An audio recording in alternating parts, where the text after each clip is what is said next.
सुंदरी चित्रलेखा का दबा हुआ यौवन विकसित हो गया। विराग का तेज उल्लास उसकी चमक से दब गया। चित्रलेखा के जीवन का स्रोत बदल गया। कृष्णादित्य ने चित्रलेखा से शपथ ली, जब तक हम दोनों जीवित रहेंगे हम दोनों साथ रहेंगे, कोई भी हम दोनों को अलग ना कर सकेगा। चित्रलेखा ने कृष्णादित्य की शपथ पर विश्वास कर लिया था। इसके बाद जो होना था वही हुआ। चित्रलेखा गर्भवती हो गई। गुप्त प्रेम संसार पर प्रकट हो गया। कृष्णादित्य के पिता ने कृष्णादित्य को निकाल दिया और चित्रलेखा के पिता ने चित्रलेखा को। संपन्न पिता का पुत्र कृष्णादित्य गर्भवती सुंदरी चित्रलेखा को लेकर भिखारी की भांति जनरव में निकल पड़ा।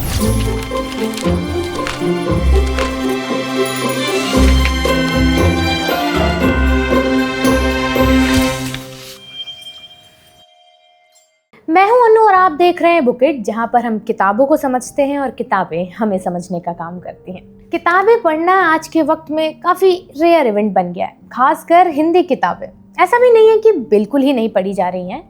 गुनाहों का देवता किताब का सोशल मीडिया पर वायरल होना इस बात का सबूत है कि अब लोग अपने जीवन में किताबों का दखल चाहते हैं। लेकिन अभी भी हिंदी किताबें पढ़ना उतना कूल शायद नहीं बन पाया है। आज हम इंफॉर्मेशन तो बहुत कंज्यूम करते हैं, लेकिन विचार यानी थॉट बहुत कम करते हैं।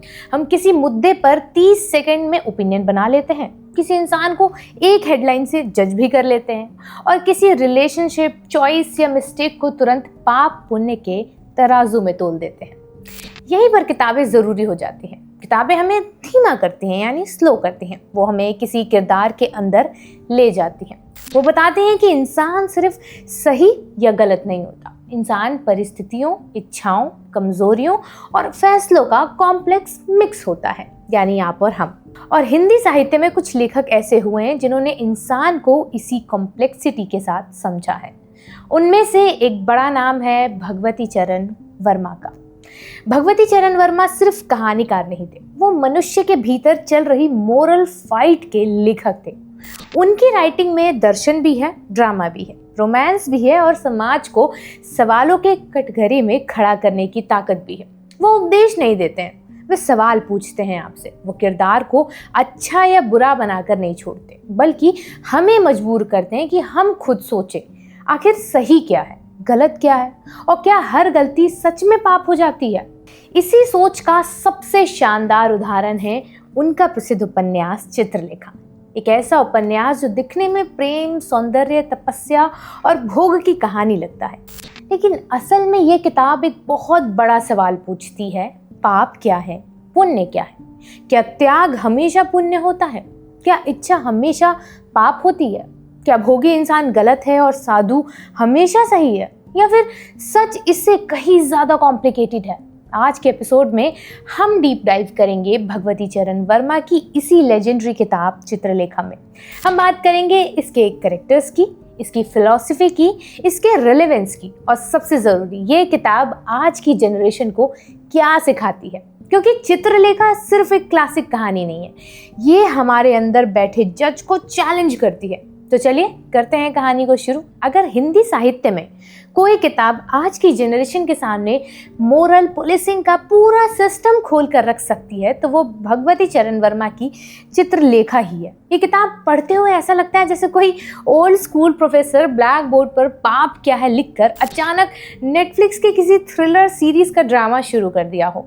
यहाँ योगी भी है, भोगी भी है, सत्ता भी है, सौंदर्य भी है, प्रेम भी है, वासना भी है और सबसे बड़ी बात, हर किरदार अपने अंदर एक अदालत लेकर घूम रहा है। किताब की एक लाइन है, संसार में पाप कुछ भी नहीं है, वो केवल मनुष्य के दृष्टिकोण यानी पॉइंट ऑफ व्यू की विषमता का दूसरा नाम है। हम ना पाप करते हैं ना पुण्य करते हैं, हम केवल वो करते हैं जो हमें करना पड़ता है। चित्रलेखा किताब की सबसे बड़ी खूबसूरती यही है कि ये उपन्यास पाप और पुण्य को मंदिर के दरवाजे पर खड़े होकर नहीं देखता, बल्कि इंसान के मन के अंदर जाकर देखता है। आमतौर पर समाज हमें बहुत सिंपल फॉर्मूला देता है, त्याग पुण्य है, भोग पाप है, तपस्या अच्छी है, इच्छा करना बुरा है, संयम सम्मानजनक है, आकर्षण खतरनाक है। लेकिन भगवती चरण वर्मा इस पूरी बाइनरी को तोड़ देते हैं। वो पूछते हैं क्या सच में इंसान पाप करता है या परिस्थितियां उससे काम ये करवाती हैं। क्या पुण्य कोई फिक्स्ड लेबल है या समय, समाज और नजरिए के हिसाब से बदलता रहता है? कहानी की शुरुआत ही एक बड़े सवाल से होती है, क्या है पाप? गुरु रक्तांबर के शिष्य इस प्रश्न का उत्तर खोजने निकल पड़ते हैं। एक तरफ है बीजगुप्त, जो जीवन को भोग, शक्ति और आकर्षण के साथ जीता है। दूसरी तरफ है कुमारगिरी, जो त्याग और तपस्या की दुनिया का प्रतिनिधि है। और इन दोनों के बीच आती है चित्रलेखा, एक ऐसी स्त्री जिसे सिर्फ सुंदर कह देना उसके किरदार के साथ अन्याय होगा। वो सुंदर है लेकिन उससे ज़्यादा बुद्धिमान है। वो आकर्षक है लेकिन उससे ज़्यादा सेल्फ अवेयर है। वो प्रेम करती है पर प्रेम में अपनी एजेंसी कभी नहीं खोती है।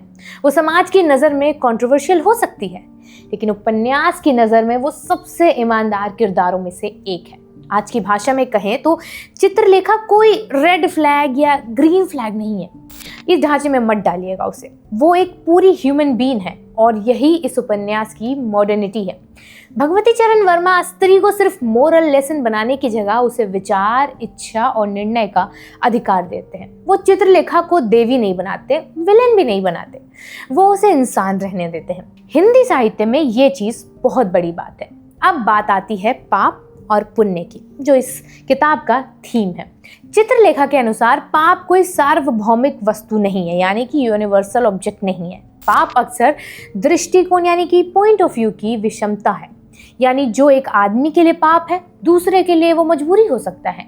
जो एक समाज में बुरा है, दूसरे समय में सामान्य हो सकता है। जो बाहर से इमोरल दिखता है, उसके भीतर कोई सच्चाई, कोई पीड़ा या कोई स्वाभाविक मानवीय कमजोरी हो सकती है। ये किताब हमें सिखाती है कि जजमेंट देना आसान काम है बहुत, पर समझना बहुत ही मुश्किल है।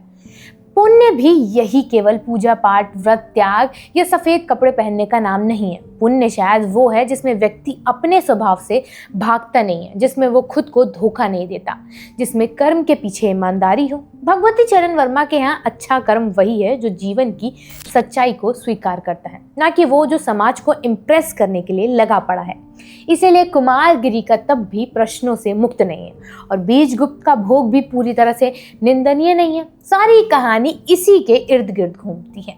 यहाँ कोई पूरा संत नहीं होगा, कोई पूरा पापी नहीं होगा, सब इंसान होंगे और इंसान हमेशा परिस्थितियों, इच्छाओं और कमजोरियों के बीच फंसा रहता है, जैसे कि आजकल के लोग हैं।